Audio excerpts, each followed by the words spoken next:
तर बघा कसं कष्ट आहे बरं का. मग तुम्हाला वाटतं साईट अशी तयार होत नाही. हे बघा आमचा माणूस निम्मा काळा झालाय. मग ही साईट चालू करायच्या अगोदर म्हणजे लाईट न लावता उजेड पडत होता. आत्ता बिचारा साईट वरती आवता मग.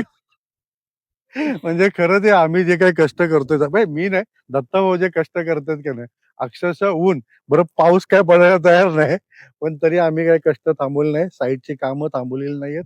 हे बघा काम कंटिन्युअस चालू आहे, रस्त्याचं इंटरनल कामं. दत्ता भाऊ 2 शब्द जरा सांगा आपल्या प्रोजेक्ट बद्दल.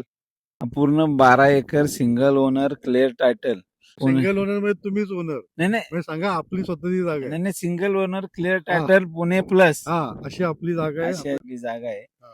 आणि आता याच्याबद्दल सांगायची माहिती तेवढी कमी आहे. म्हणजे ज्या किमतीमध्ये आपण ही वास्तू तयार करतोय आणि जी डेव्हलपमेंट आजूबाजूला ही तुम्हाला भविष्यामध्ये कुठंच मिळणार नाही.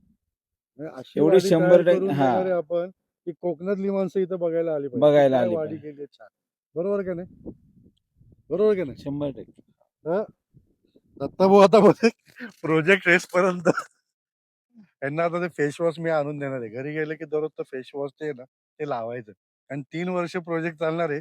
3 वर्षाने बहुतेक यांचा ओळखणार नाही. लोक म्हणतील आफ्रिकेला प्रोजेक्ट करून आले काय. चलो थँक्यू.